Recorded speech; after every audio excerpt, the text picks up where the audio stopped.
Well, I've just arrived on what's been an early start to a long day of bus rides.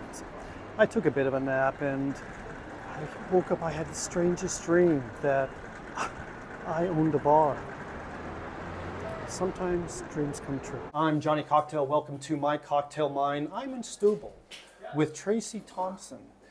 And your bar is? Gatsby Cocktailaria. And it is your bar, so you are living the dream.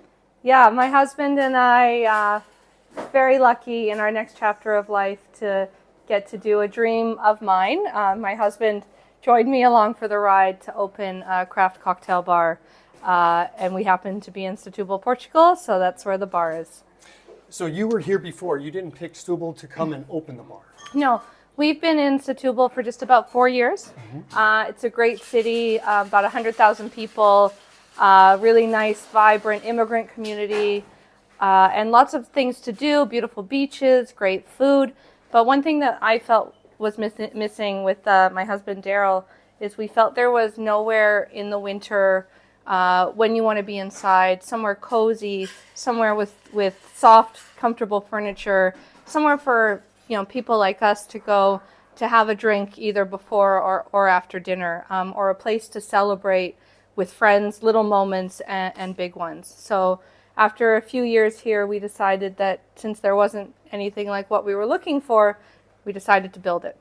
And that's what I've heard about Portugal and living here, that if you want to do something and someone's not already doing it, you start it yourself. Exactly. And here you are. So you didn't bring a bar owner's or bartender's background to this. You wanted this to happen, and here we are. Exactly. So when we decided to do this, other than loving a really great cocktail, that's about where the end of our knowledge was when we decided to do this. And how did you get to this point? Tell me a little bit about that path. Sure. So the first thing we did, and it was when I tell people we did this, they laugh a little, but we went to about 85 cocktail bars all over Europe. So we went to some of the great cities for cocktails. We went to London, we went to Barcelona, and then other capital cities that had great cocktail bars. We went to as many as we could. That was in 2023 and 2024, because we know we didn't know a lot about this, but there are plenty of people who do. So we went to all of these cocktail bars to learn as much as we could. What did we like? What didn't we like? What was important for us? Listening to some of the bartenders talk about what makes a good bar to work in. Not the bar, but the actual bar, the back bar where they work. What makes a functional back bar? So we tried to learn as much as we could, because we did know that we knew absolutely nothing. And so when you know absolutely nothing, you need to recognize that and go out and learn as much as you can. Yeah, and listen. Yes, and listen. I mean, you didn't just dip your toe into it, you jumped into the deep end. And I can tell that you listened well, because I've looked at your website, I've seen your menu. You are the reason, that is all the reason why I'm here, is because you are that definition of a craft cocktail bar with your own infusions, your foams, your syrups. Exactly. And you also have a theme. Yes. So tell me, how did you come by that literary theme? Yeah, picking the name was not easy. We knew more about how we wanted the bar to be than we knew what it was going to be called. Gatsby just came to us one day, and as we started to think about it, we thought, first of all, the era of the Great Gatsby, the 1920s, a period of opulence, of a bit over the top, of joy, was something that we thought really resonated with the type of bar we wanted to open. And then beyond that, a literary theme, and it actually carries in our first menu called Literary Legends. Our next menu, which I can't share what that is because it's coming in June, is also based on a book. It just seems to fit with, a love of learning that Derrill and I both have. Tell me about your creative team on the drink side. So once we picked the theme, so our first theme is called Literary Legends, and it is based off of 8 of Portugal's great writers.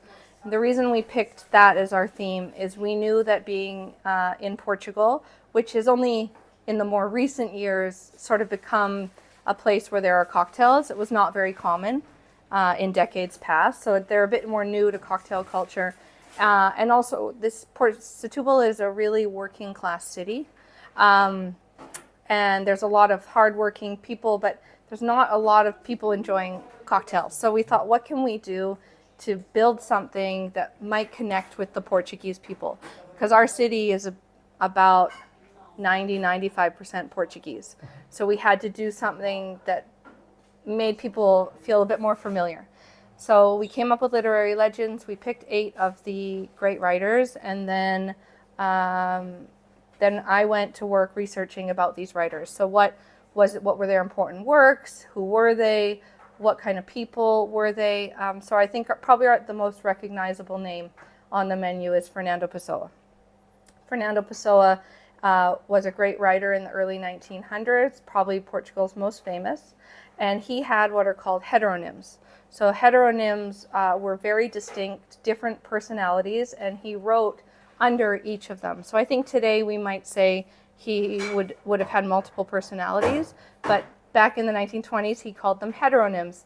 And so we made a cocktail that has 3 distinct drinks that are not at all related to each other and are completely different experiences, because for Fernando Pessoa, each of his heteronyms were very different experiences in the world. I did see that he did have 3 attributed to him, but about the drink development. Mm-hmm. How did you start? And the team here, what's your process? Because you're flipping now. You're going to a completely new menu and probably using Totally new ingredients. Yeah, it's a new season. Yes, a exactly. time of year, maybe you move away from some of the darker Exactly. heavier things into lighter. So including the things that you've changed in this space, you've added a stage and you have live music. Yes. And now I understand the live music is so popular that you have to manage who can sit where. Now what we've moved to is an online ticketing system where you actually pick your exact seat. So if you know our space, then you know if you're picking the seats in the middle, they're not going to have a back. If you're picking the seat I'm in here, it's right next to the stage.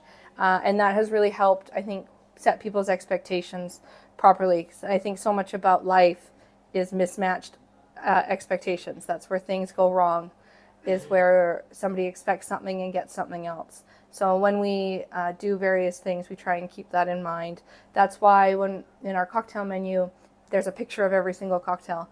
We've tried to make our menu so it doesn't look cheesy the way it's done. It's a very nice menu. Thank you. But it's really important that people can see what they're going to get. Yes. And it's really important to us that people know what seat they're going to be at. Mm-hmm. So we try to keep that in mind in our decisions as it relates to guests. Music, Friday, Saturday nights? Just Saturday. Any other plans that you're considering on food, or maybe opening up a satellite bar in Tavira?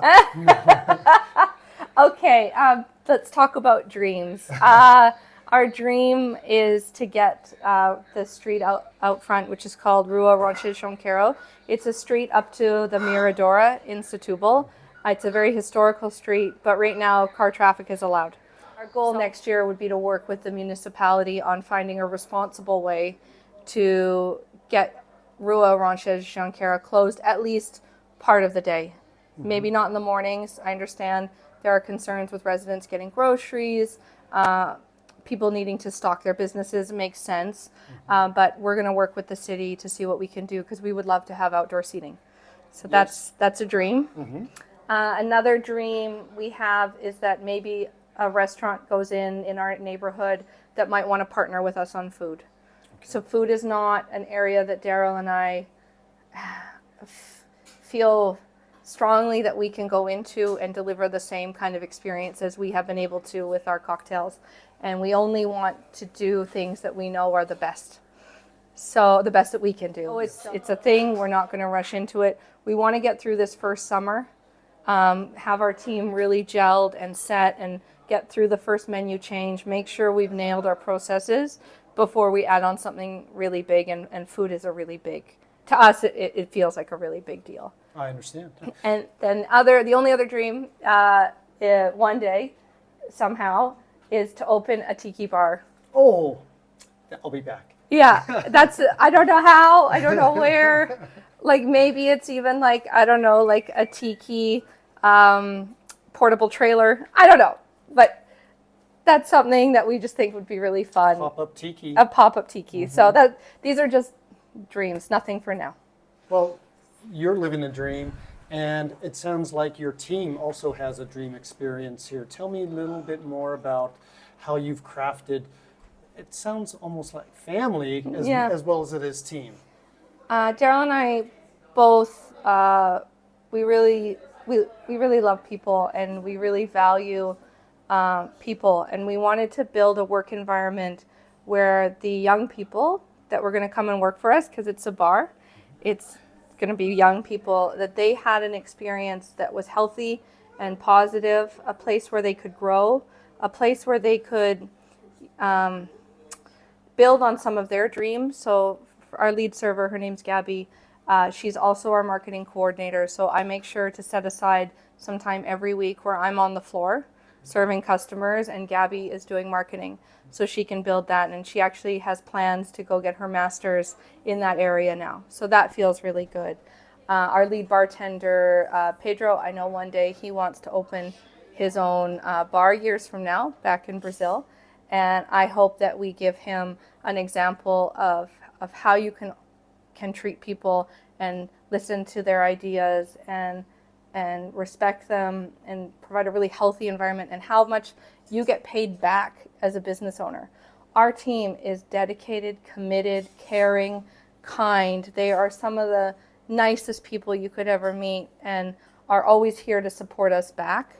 And that's something I feel really proud of, and something I hope that this team, as they go through life, take that as a memory of what it could be like for them in the future, maybe one day with them as an owner. How is everyone learning the craft that you're able to deliver here in a glass and in an experience? So Pedro is our lead, and then we have another senior bartender named Augusto. So there are two. Augusto's a bit newer. Our team's not old. Pedro's been with us for 5 months, and Augusto just passed his 3-month trial period with us. So they are both senior people that have worked in Comporta, so just across the bay, and have ran busy bars. They actually work together in Comporta. Okay. So they've got a lot of history together. And then the rest of our team, they will, now that once this menu is behind us, both of them will start teaching our other younger team members who do bar backing, serving. The rest of the team is a bit more fluid, and they will be starting to train them in bartending to give them another skill to put in their tool belt. And that extends to drink creation. And exactly. So now your husband also can, yes, he can be the flavor chart for them. Yeah, exactly. Yeah, Derrill, it's really hard. I can't talk too much about the new menu, but Derrill came up with one of the 10 cocktails for our new menu, and it is an incredible cocktail. Delicate, restrained, floral. It's really incredible. So that's been nice too, as Derrill's wife, to see him sort of get to spread his wings and be creative and try stuff. So his area of the business is the cocktail creation, the bar, the back. He also gets the fun task of accounting. Not very fun. And then my side is more the people, the front of house, and the marketing side. So we try and divide the responsibilities. Of course, there's overlap, but that's kind of how our business, we've decided to separate it for the sake of our sanity. Anything else about your socials? How can people find out more about Gatsby Cocktailaria? Perfect. Thank you so much for asking. We have a website. It's gatsby.pt, gatsby.pt. It has our cocktail menu. It has our calendar of events and how to reach us. There's also our Instagram, which is at Gatsby Cocktailaria, and we're on Facebook. Just search for Gatsby Cocktailaria on there. Well, everyone, I can't tell you how thrilled I am personally as a drinker to be able to come into this great spot and see the behind the scenes that I've been able to today. And especially with this new menu that's coming out, I'm looking forward to a return. I'm going to be sampling off the kickoff menu coming up here. And then I hope that you also come here and enjoy all the hospitality, the great drinks, the music if you're here on a Saturday night before 10:30. And tell them Johnny sent you. Thanks very much, everyone. Salud. Thank you. Ciao, ciao. Hello, everyone. this cocktail called Bohemio. Here we work with a pre-batch. This pre-batch goes with a rye whiskey infused with cloves, Campari, cherry liquor, and red vermouth. I'm gonna use here for this cocktail 80 ml of this pre-batch.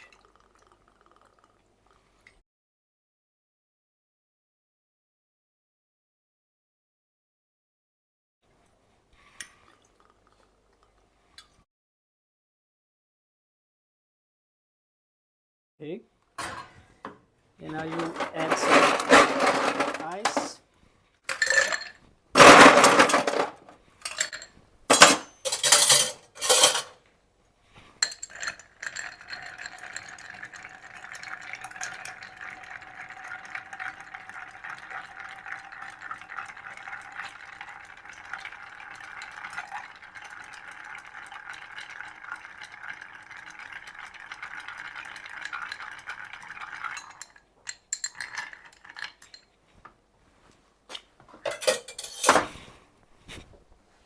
I'm gonna stomp my ice.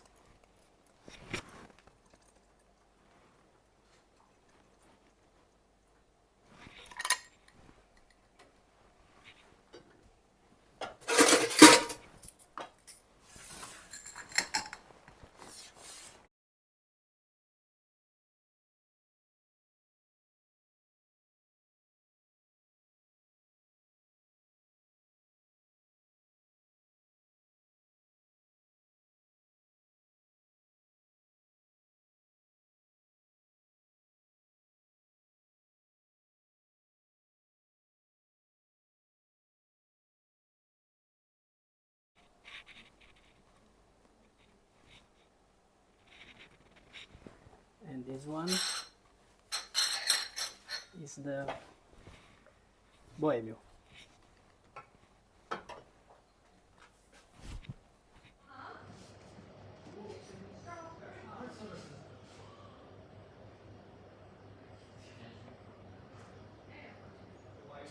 This is a delicious drink. The infusions come together, the rye with the clove and the cherry essences there. The sweet vermouth gives it the balance, and it's what I expected it would be. It's delicious, and I look forward to you enjoying delicious treats here as well.